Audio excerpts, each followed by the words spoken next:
If you thought YAPYAP was just screaming plus random spells plus running from creatures, I have news for you.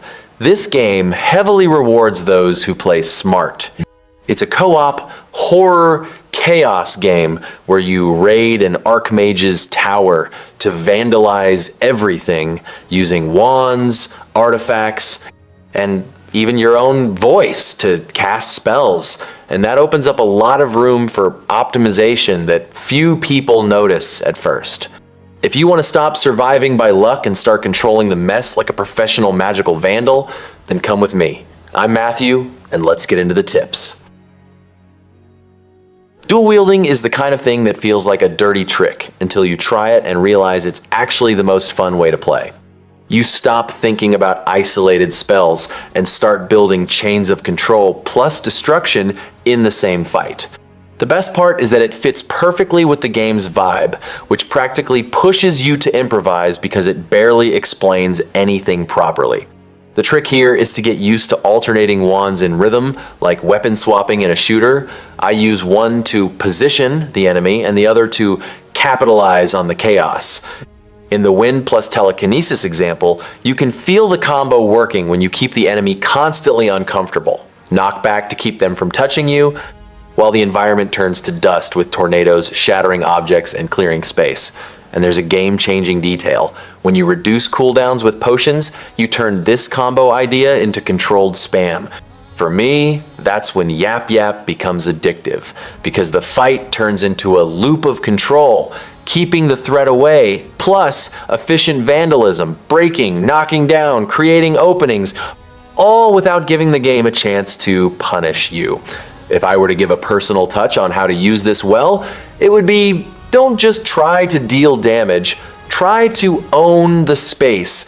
Use wind to dictate distance, use telekinesis to decide who gets out of line and who stays trapped in the mess, and with a cooldown potion, keep the rhythm high enough that it feels like you're playing the drums swap, cast, swap, cast, and the whole room becomes your playground. When I discovered you could farm points through pure chaos, the way I play changed instantly. The tip is simple and satisfying. Set everything you can on fire. Light a torch at a campfire or carry a candelabra around like you own the place, and from there, start turning flammable furniture and crates into free points. The secret here is understanding that the game rewards you for being fast and consistent, not neat. So I enter a room already looking for what can be fuel. Chairs, tables, crates, anything that looks like this will burn nicely. You touch the flame to it, watch the chain reaction of fire happen, and before you know it, that area that was going to take up your time has become a scoring shortcut.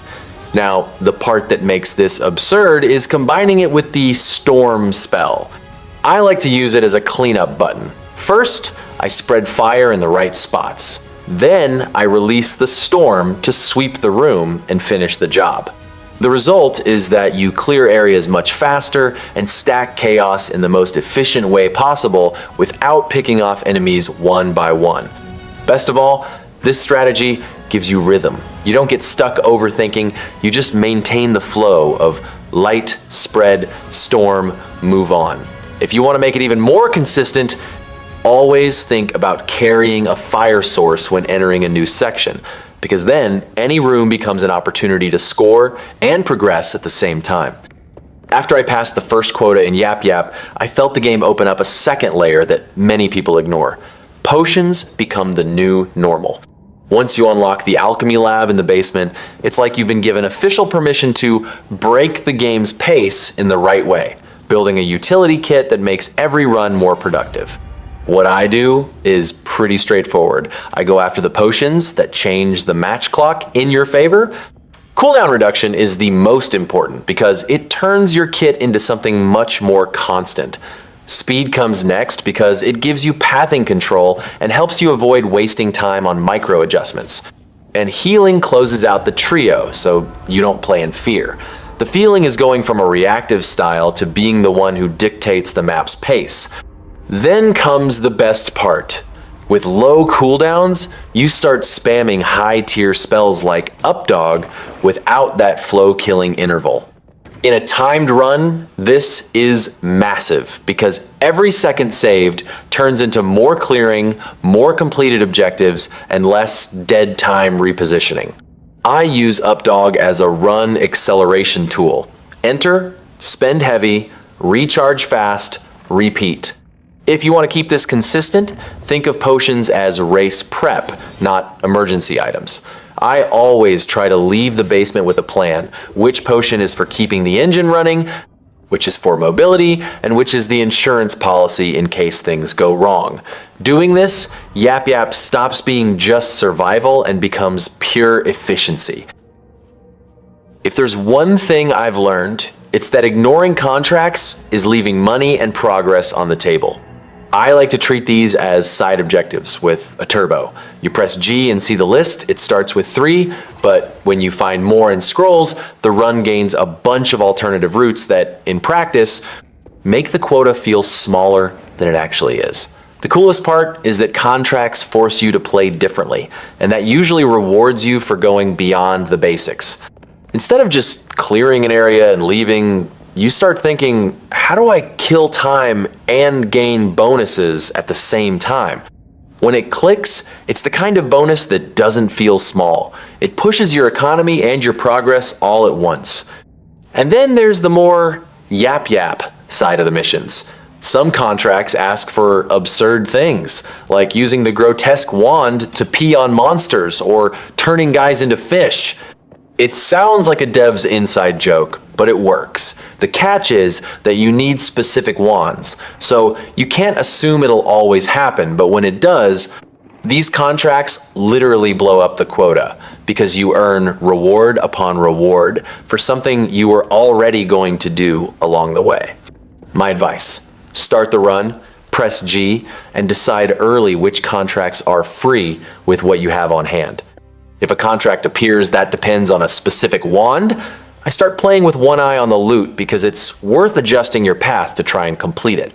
In YAPYAP, a well-chosen contract is the kind of thing that transforms a tight run into one that feels like a cheat code. This wand combo tip is one of those that, once you do it for the first time, makes you want to repeat it just for the spite. Bosses or heavy enemies usually turn into a damage trade, but here you turn the fight into total control. First, you reduce the threat, then you simply remove the problem from the map. It's much safer and, honestly, a lot more fun. The step-by-step I use is I shrink them with the illusions wand and immediately follow up with telekinesis to pull and push the target. Shrunken, the enemy is easier to manipulate, and the game's physics become your best weapon. Instead of spending resources, time, and health, you just look for a cliff and resolve it with a bye-bye. What makes this strategy shine is that it kills without risk and speaks directly to contracts. You don't need to expose yourself, you don't need to keep kiting in tight areas, and you can still fulfill those tasks that require specific eliminations because the enemy still counts, just in a much cleaner way. In runs where I'm focused on the quota, this saves minutes, and it works especially well against armed goblins or guards, who usually punish you for trying to play fair. They have range, pressure, and tend to corner you, so reducing their size and tossing them becomes the perfect antidote. If you have a choice of route, I always try to take the combat to places with height, because then the combo basically becomes a resolve encounter button, so you can move on. This tip about managing hand slots seems small, but for me, it was the kind of adjustment that makes a run feel more pro. I started playing much better when I stopped swapping items every 2 seconds and accepted that each hand has a role. One ensures information, the other solves problems. What I do almost every time is keep a torch or any light item in my offhand. Visibility in this game is a real advantage. You see danger earlier, find loot faster, and don't waste time bumping into dark corners. Best of all, this becomes an automatic habit, so you're not stopping to light things up in the middle of a bad situation. Meanwhile, your main hand stays free for wands and combat. The difference shows during high pressure moments because you don't have to choose between seeing and attacking, you're already ready for both. This dual utility is what maintains the flow, especially when you enter new areas and don't know what's going to jump out of the shadows. I like to think of it as a rhythm upgrade. Fewer pauses, less gear swapping, more quick decision making. If you're doing contracts or timed runs, this detail becomes a cumulative gain every tiny second. You don't lose, messing with your inventory turns into distance on the scoreboard and a safety margin when the game decides to test you. The first time an armed goblin ran off with one of my items in YAPYAP, I learned the most annoying way possible, that these guys aren't just annoying mobs, they are professional thieves. Since then, my rule has been clear. If I see a goblin with a weapon, he becomes top priority, because leaving him alive is basically accepting that your inventory will be forcibly audited. The main point here is not to underestimate the theft. If he takes something important, I chase him down immediately and try to cut him off, because the longer you wait, the more of a chaotic mess it becomes to recover. And yes, you can use vocal counters to interrupt, force a reaction depending on what you've tested to work in your run. I treat this as a controlled panic tool, so I'm not just running around like a madman. When the situation gets ugly and a group arrives, I love the closet trick. Hiding for a few seconds to de-aggro can save a run that was about to fall apart. It's that moment to swallow your pride, reset your mind, and get back in control, especially if you're low on health or carrying a key item and don't want to risk losing it. And for dealing with several at once, the wind wand is gold. It doesn't necessarily need to kill. Pushing the group back, creating space, and separating the armed goblin from the rest already solves half the problem. I use it as a positioning tool. Push, isolate the thief, eliminate quickly, and only then go back to clearing the rest calmly. When I encountered the eye channelers for the first time, I died so fast to the beam that I didn't even have time to process what happened. They seem like just another weird enemy in the middle of the mess, but in practice, they are a test of discipline. If you try to face them in the open, you lose. The right way to deal with them is very straightforward. Break the line of sight. I do this almost by reflex now. See the eye charging or pointing, immediately run behind a wall, pillar, corner, anything solid. The difference is brutal because in cover, you turn a lethal attack into a waste of time for the enemy. The dangerous detail is that they also mess with the environment's aggro. The eye can distract you and open up space for other enemies to attack you while you're focused on the beam. That's why I prioritize eliminating or neutralizing these guys early, even if there are other targets nearby, because they change the room's dynamics and force you to play defensively. And there's a trick that saves runs. If you don't have an opening to finish them off, you can just hold behind a wall and wait for the despawn.